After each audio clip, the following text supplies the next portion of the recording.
Karena itu ulama berupaya bagaimana majlis itu penuh dengan sholawat kepada Nabi. Dibuatnya maulid, dibuatnya burdah, itu adalah sebagai upaya untuk manusia tadi itu memperbanyak di majlis itu sholawat kepada Rasulullah sallallahu alaihi wa alihi wasallam.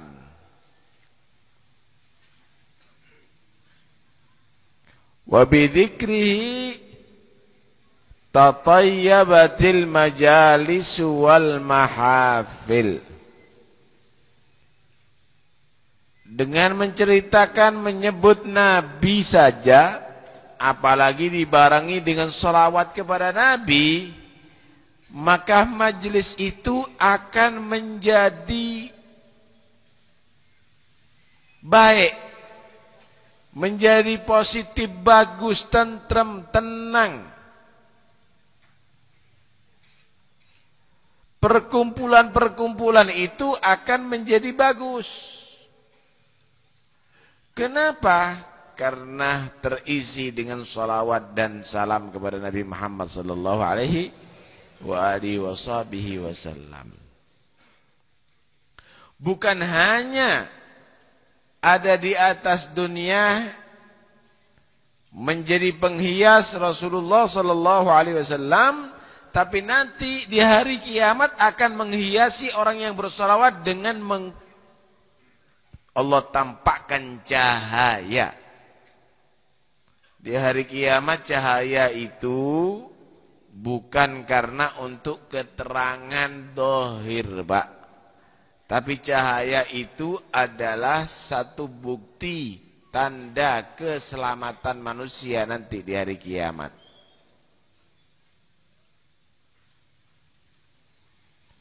Karena nanti di hari kiamat manusia itu akan nampak putih dan hitamnya bukan karena warna kulit, tapi karena kekuatan imannya. Kelihatan nanti.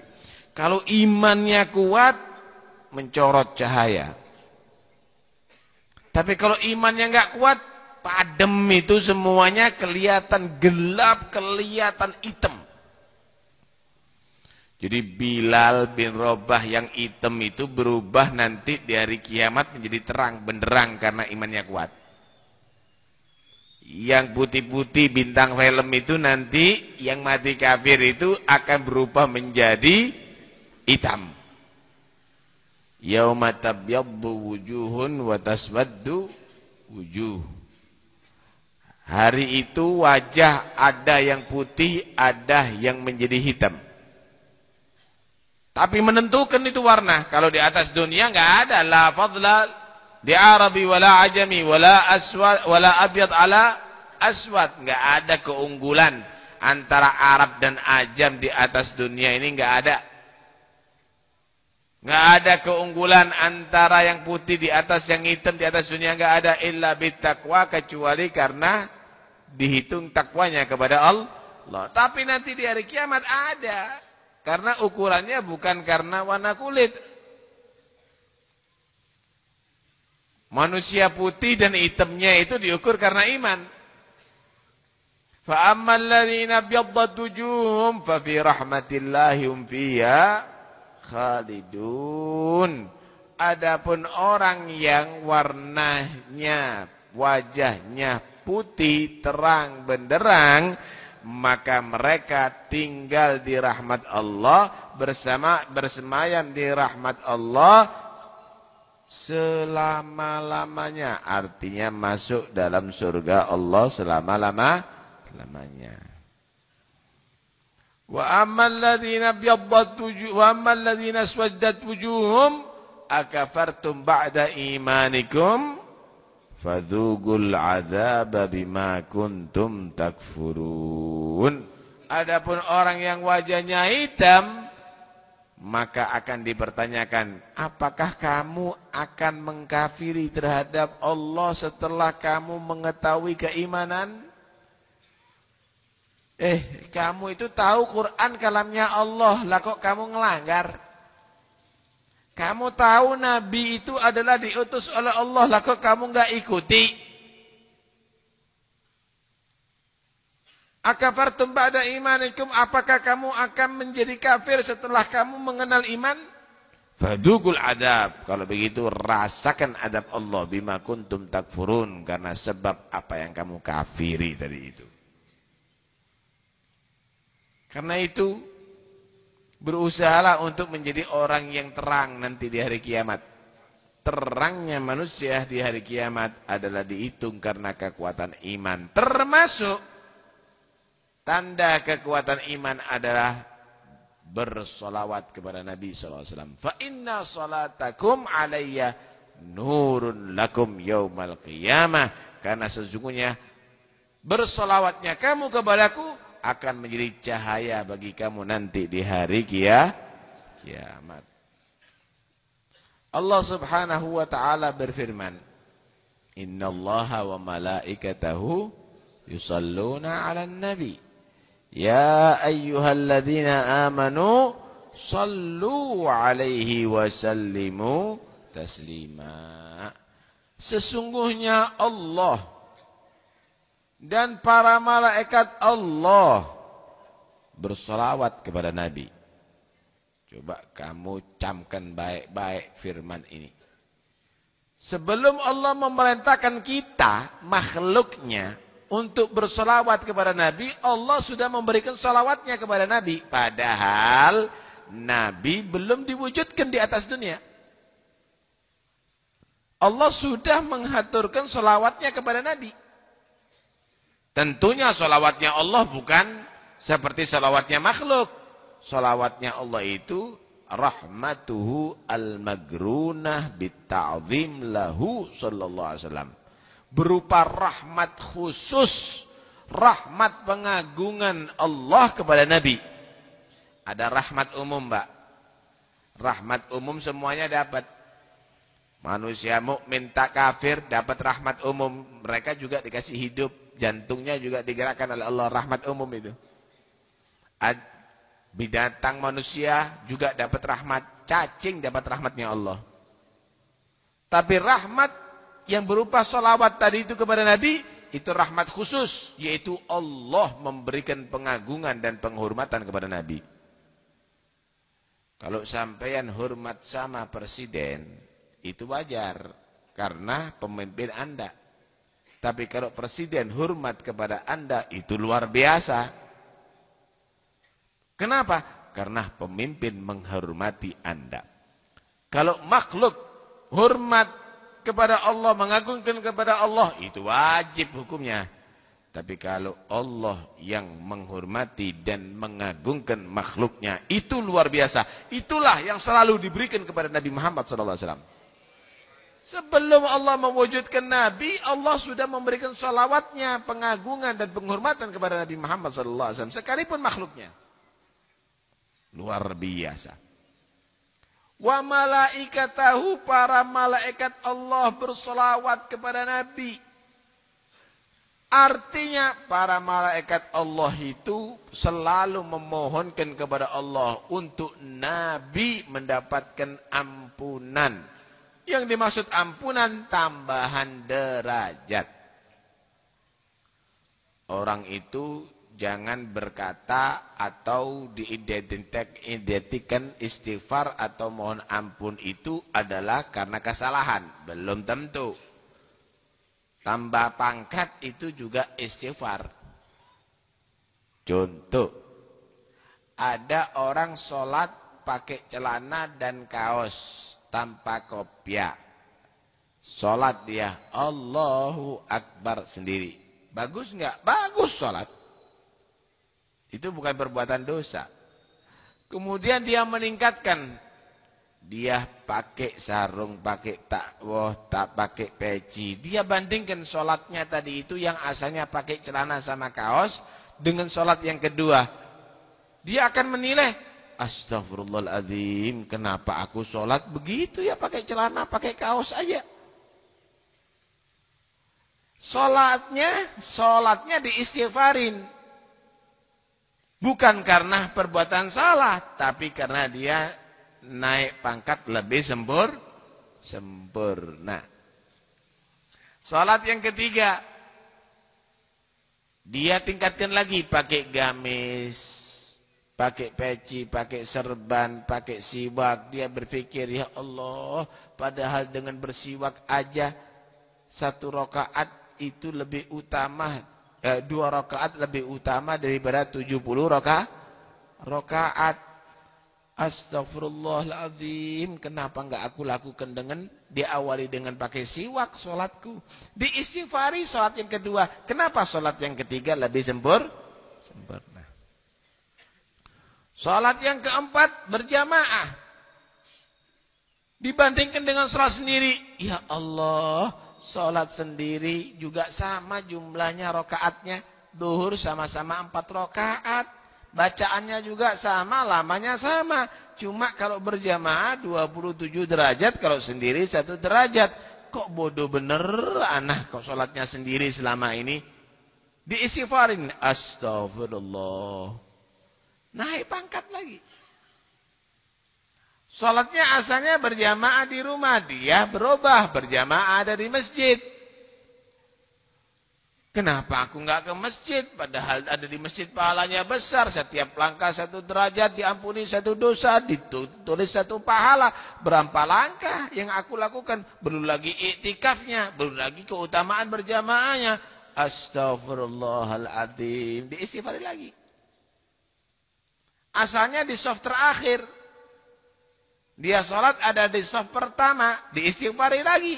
Terus demikian. Semakin naik pangkat, semakin orang tadi itu mengistighfari yang awal-awalnya. Bukan karena dosanya.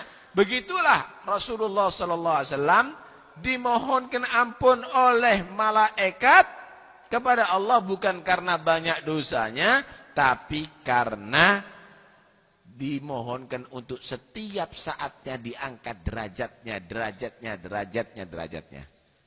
Saya mau tanya, DPR ini kalau suaranya banyak, menang enggak? Dilantik enggak?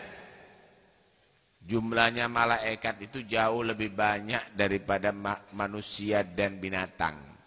Dikumpulkan itu Pak, binatang-binatang semuanya dan manusia, itu lebih banyak jumlahnya para malaikat Allah. Mereka tadi itu mensupport, mereka tadi itu mohonkan kepada Allah, mendukung Nabi Muhammad diangkat lagi derajatnya oleh Allah Subhanahu wa taala.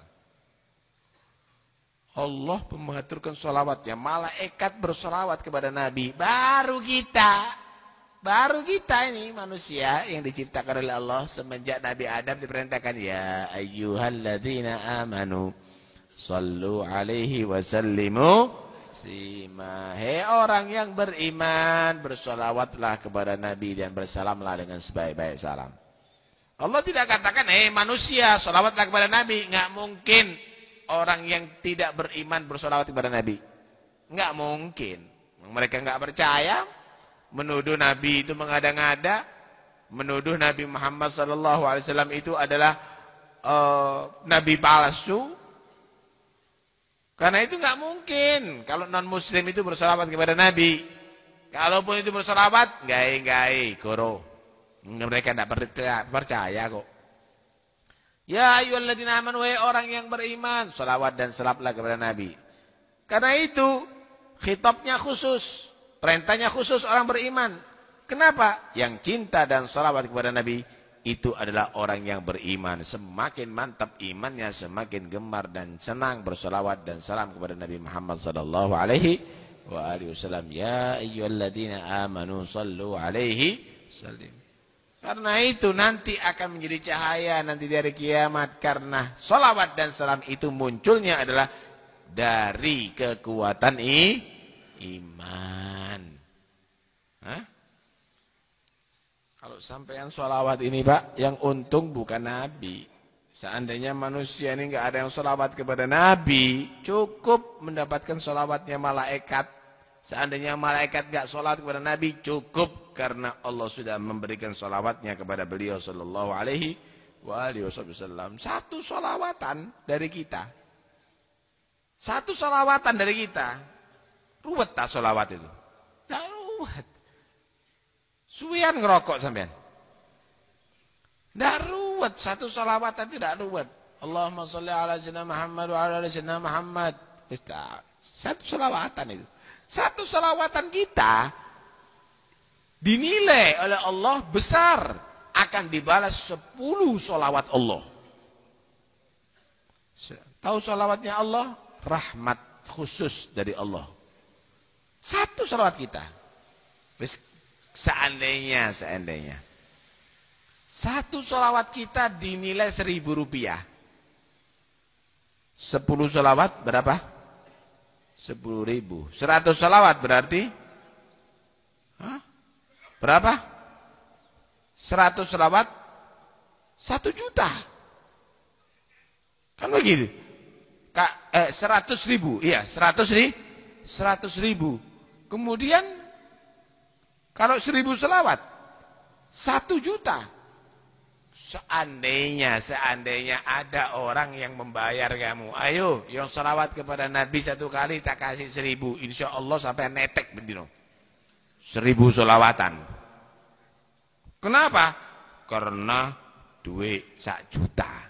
Karena duit 1 juta. Kalau sampean dikasih rahmat, 1 salawatan rahmat khusus, kamu mendapat salawat dari Allah Subhanahu wa taala 10, bukan 1. 1.000 salawatan 10.000 salawatnya Allah Subhanahu wa taala. Padahal manusia itu akan selamat dan bisa masuk surga karena mendapat rahmat khusus dari Allah. Lo ngono ora sing gelem. Duit berarti lebih berharga daripada selawatnya Allah. Karena itu tidak mungkin. Ini bukan iman.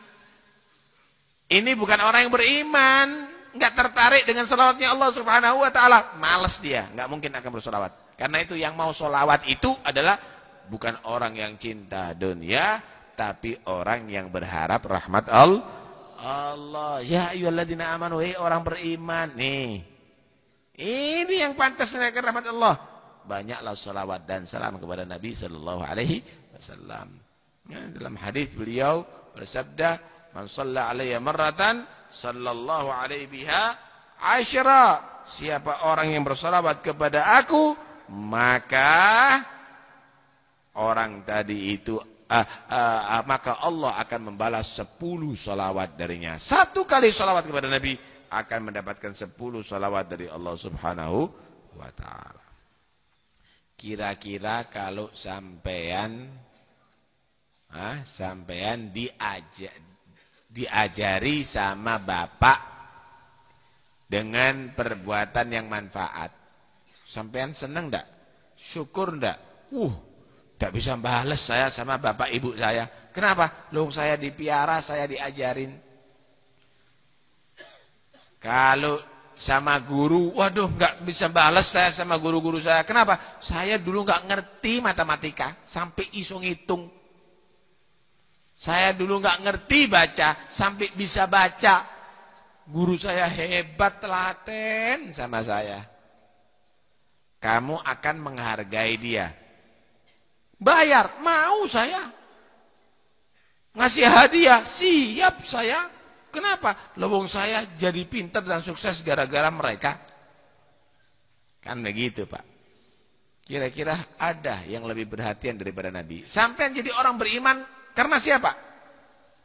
Nabi Muhammad SAW. Sampean kenal Ka'bah sebagai kiblat karena siapa? Nabi Muhammad SAW. Sampean bisa membaca Quran karena siapa? Nabi Muhammad SAW.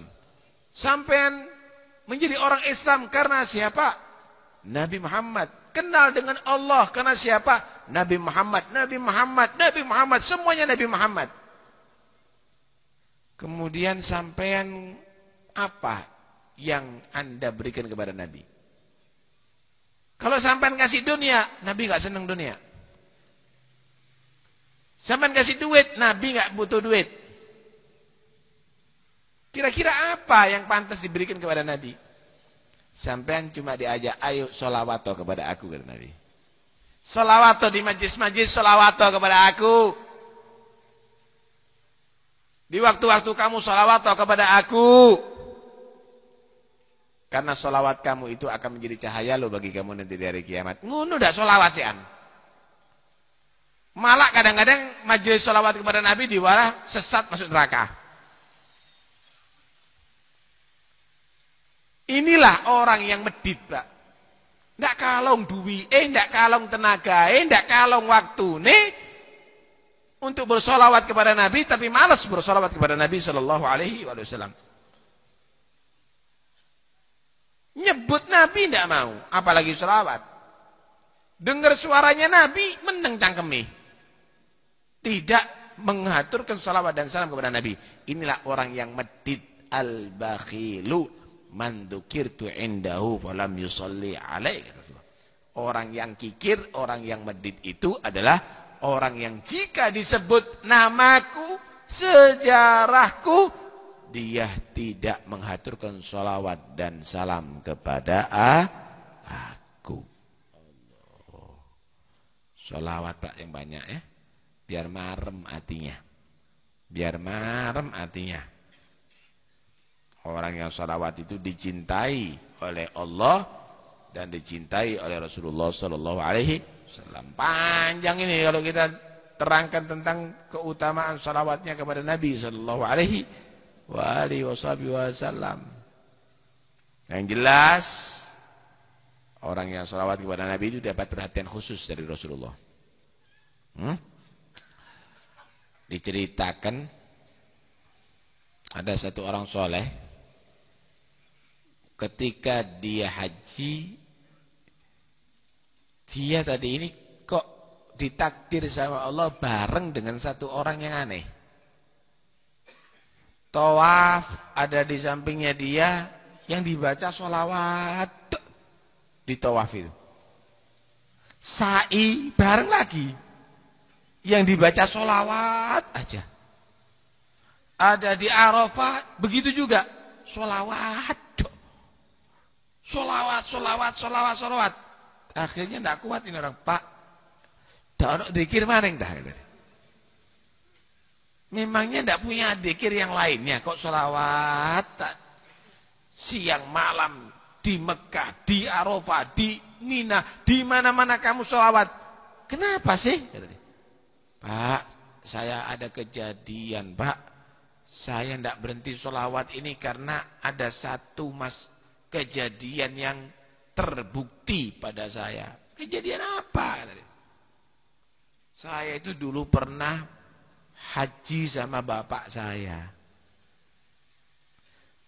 Di tengah jalan sebelum pelaksanaan haji, bapak saya sakit dan mati. Cuma matinya bapak saya ini ngerikan, Pak. Matanya melotot, lidahnya melet, wajahnya menjadi hitam, sehingga orang-orang merasa orang ini adalah mati jelek ini, mati su'ul khatimah ini. Saya takut dan malu, sampai bapak saya tutupi dengan serban saya. Saya tangis, saya menangis terus, tak tangisi bapakku ini. Ya Allah, gimana nasibnya bapakku? Orang-orang melihat wajahnya begini, gimana nanti dikubur, gimana nanti di hari kiamat. Sampai aku tangisi itu sampai ketiduran. Di tengah-tengah tidur itu,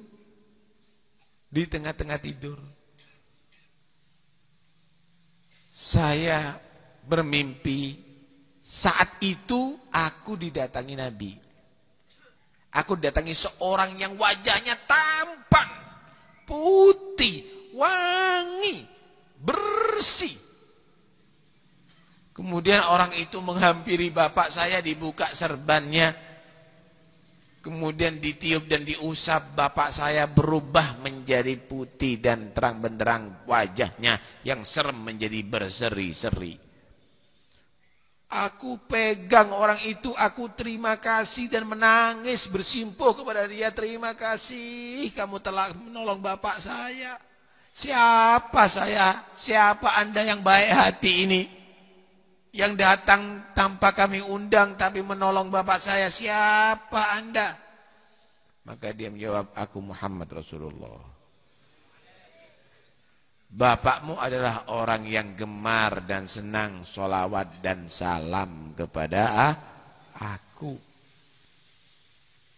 Karena itu, aku datang ke sini untuk membantu bapak kamu.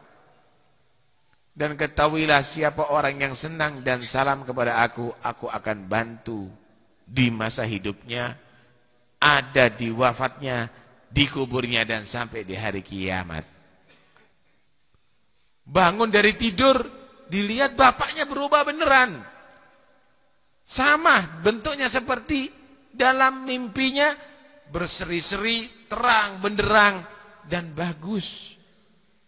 Maka mulai saat itu, saya sudah janji, tak gunakan seluruh umurku untuk sholawat dan salam kepada Nabi, supaya aku nanti ditolong oleh Nabi Muhammad SAW. Allah, gitu.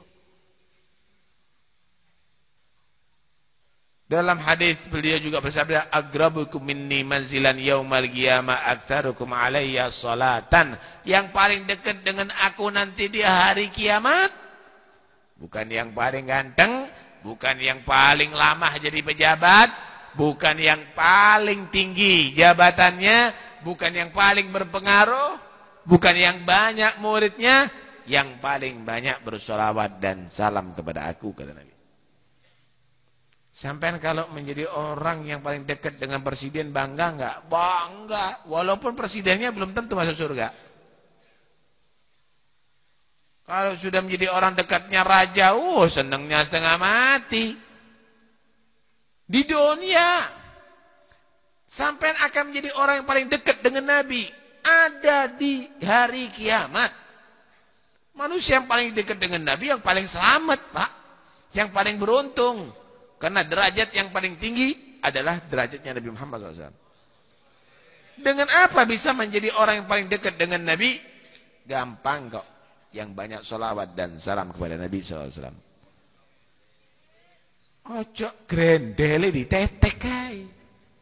Sedat, sedut, sampai watuk-watuk. Sholawati sing akeh, biar nanti di hari kiamat bisa menjadi orang dekat Nabi sallallahu alaihi wasallam. Mudah-mudahan kita semuanya menjadi orang yang bisa senang dan gemar bersolawat dan salam kepada Nabi. Dan mudah-mudahan kita tidak dipisahkan dari Nabi. Jadikan orang yang beruntung karena menjadi orang yang dekat dengan Rasulullah sallallahu alaihi wasallam. Amin Allahumma amin. Permintaan Fatihah untuk yang meninggal dunia, Al-Habib Sayyid Abbas bin Ali Al-Maliki, adiknya Habib Muhammad bin Ali Al-Maliki meninggal dunia. Al-Habib Abu Bakar bin Hussein Al-Kaf, Kiai Al-Haj Abdul Wahab Saleh, Haji Afifi, Ibu Halimah, Ibu Maisarah Mahfud, Bapak Tarib Abdullah Halim, Ibu Musiam, Bapak Abdul Manan, Bapak Syafi'i, Bapak Saimun, Hajjah Fiatin, Fauzan Nuriyah, Ibu Sayumi. Untuk yang sakit, Makhtum Muhammad Muslim Nur Hasanah, Hilyatul Mukarramah, Haji Samsul, Subaidah, Dewi Maryam, Aliyati Abdullah, Hamifah Eka. Untuk yang punya hajat, Bapak Abdul Ghafur, Rifa'atul Zaimah, Abdul Qadir Rahmat, Bapak Rifai Muhammad Nur Hasani Nur Azizi, Agus Budianto, Imandia Husnur Ridha, Abdul Karim, Fatimatul Zahra, Martori, Aimis Salama Atim, yang hamil, Nilna Lestari, Aridiyatul Rahmah, Lailatul Badriyah, Miftahul Jannah, Latifatul Sa'diyah, yang ujian Muhammad Alfan Effendi, Rizkum Karim, Taufikur Rahman Alwi, semoga mereka semuanya yang meninggal dunia Allah terima segala amal kebaikannya, Allah ampuni segala dosa dan kesalahannya, yang sakit Allah berikan kesembuhan segera, sehat walafiat zahir maupun batin, yang punya hajat Allah sampaikan semua hajatnya, dan Allah lancarkan segala urusannya, yang hamil mudah-mudahan insyaallah melahirkan dengan selamat, yang ujian Allah berikan ilmu yang bermanfaat. Ala hadin yakun ya salihah. Al-Fatihah.